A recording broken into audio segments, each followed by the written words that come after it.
सभी को नमस्ते। मैं डॉक्टर अशोक अयोध्यावासी एक नए वीडियो के साथ में आपके सामने फिर से उपस्थित हूँ। और आज के वीडियो में महायोगराज गुग्गुल, त्रयोदशांग गुग्गुल और सिंहनाद गुग्गुल का तुलनात्मक अध्ययन करेंगे। उनका जो कमेंट था वो आपको स्क्रीन पर दिख रहा है। उन्होंने पूछा था कि इसको कैसे यूज करना चाहिए, क्या तीनों को एक साथ ले सकते हैं क्या। तो लोग गुग्गुल को केवल गुग्गुल समझते हैं। गुग्गुल अपने आप में औषधि है, किंतु गुग्गुल एक प्रकार की गोंद है और उसके साथ मिला करके अन्य औषधियों की गोलियां बनाई जाती हैं। जैसे त्रिफला गुग्गुल है तो मुख्य औषधि क्या है? त्रिफला। लेकिन गुग्गुल के साथ मिला करके उसकी गोली बनाई गई तो त्रिफला गुग्गुल बोल दिया। तो इसी ढंग से गुग्गुल कहीं भी प्रयोग किया जा सकता है। लेकिन लोगों का ऐसा मानना है कि दर्द है तो गुग्गुल ले लो, वात है तो गुग्गुल ले लो। वात रोग भी 80 प्रकार के हैं।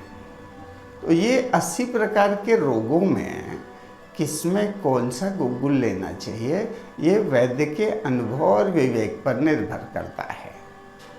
अगर मुझसे कोई पूछेगा कि महायोगराज गुग्गुल दर्द दूर करेगा तो मैं कहूँगा कि हाँ, दूर करेगा। अगर कोई ये पूछे कि सिंहनाद गुग्गुल दर्द दूर करेगा तो करेगा भी।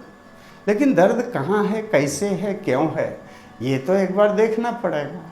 तो मैं अपने चैनल में इन सब औषधियों की जो सूक्ष्म जानकारी होती है वो देता रहता हूँ, किंतु दर्शकों को मैं मना तो नहीं कर सकता। तो उनका प्रश्न तो छोटा सा है कि तीनों में से कौन सा गुग्गुल मुझे लेना चाहिए, मुझे स्लीप डिस है, या तीनों मिला के लेता रहूं तो कोई नुकसान नहीं है। तो अगर किसी वैद्य से सलाह लेंगे सामने जा कर के तो वो बात अलग होगी, क्योंकि वैद्य बहुत कुछ देखता है। तो मैं एक तुलनात्मक अध्ययन करने का प्रयास करता हूँ कि महायोगराज गुग्गुल क्या है, क्यों, कब लेना चाहिए। तो महायोगराज गुग्गुल में जो घटक पड़े हुए हैं, जो घटक द्रव्य हैं, वो हैं वंग भस्म, रौप्य भस्म, नाग भस्म, लव भस्म, अभ्रक भस्म, मंडूर भस्म और रस सिंदूर।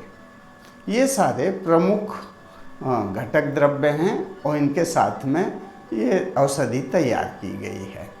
ये वात रोगों की बड़ी प्रसिद्ध औषधि है और लगभग समस्त वैद्य इसका प्रयोग करते हैं। और इसके प्रयोग से समस्त वात विकारों में या वात रक्त में, मेद वृद्धि में प्रयोग किया जाता है और बहुत अच्छा लाभ भी मिलता है।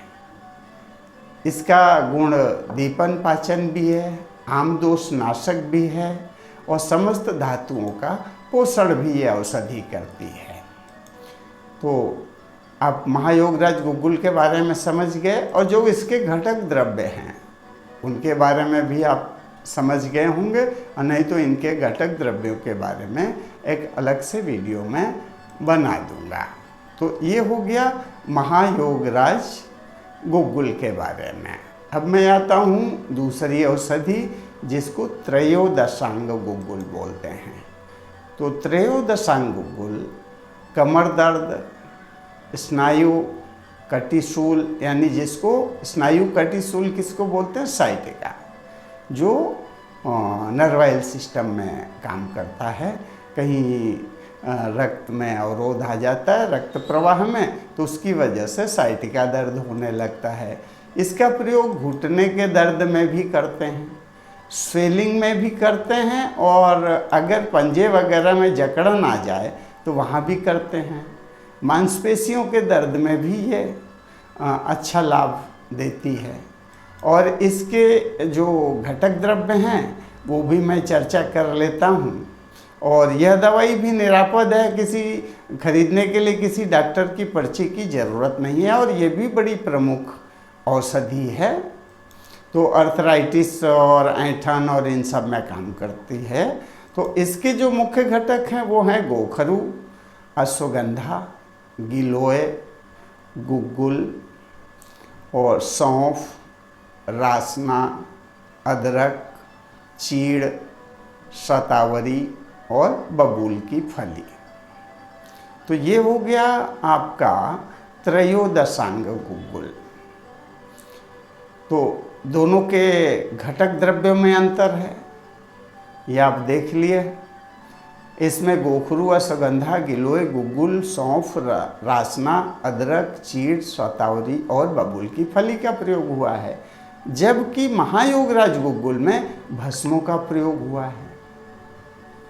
तो अगर घटक द्रव्य बदल गए हैं तो उसका असर भी चेंज हो जाएगा। तो ये वैद्य को निर्धारित करने दीजिए। अगर वैद्य ने त्रयोदशांग गुग्गुल कहा तो त्रयोदशांग गुग्गुल लीजिए, और महायोगराज गुग्गुल कहा है तो महायोगराज गुग्गुल ले लीजिए, लेकिन अपनी इच्छा से मत वो करिए। वैसे ये तीनों गुग्गुल जो हैं वो नुकसान नहीं करते हैं, तो बिना डॉक्टर की सलाह के भी आप ले सकते हैं, लेकिन अनावश्यक दवा क्यों खाएं। तो ये दो चीज़ों की आपने चर्चा कर ली, देख ली। अब मैं सिंहनाथ गुग्गुल की चर्चा कर लेता हूँ। यह भी बड़ी प्रमुख औषधि है और यह भी रूमेटाइड अर्थराइटिस और गाउट में प्रयोग होता है। सिंहनाथ गुग्गुल स्वेलिंग वगैरह में काम करता है। अब देखें, जहाँ भी गुग्गुल है वो तो दर्द के लिए तो काम करेगा, ताकत भी देगा, स्वेलिंग भी घटाएगा। गुग्गुल इन तीनों में है, पर इसके घटक क्या हैं? इसमें पड़ा हुआ है गुग्गुल के साथ में हरितकी यानी हरड़, और एरंड है इसमें, एरंड मूल, और त्रिफला है इसमें, और शुद्ध गंधक है। तो शुद्ध गंधक रक्त शोधक है। त्रिफला भी बॉडी को डिटॉक्सिफाई करने के लिए प्रयोग होता है और विरेचन का गुण रखता है। जो एरंड प्रयोग हुआ है, अरंडी, वो भी विरेचन गुण रखता है, स्वेलिंग को कम करता है। हरड़ है वो भी विरेचन है, तो और पाचन क्रिया को दुरुस्त करता है।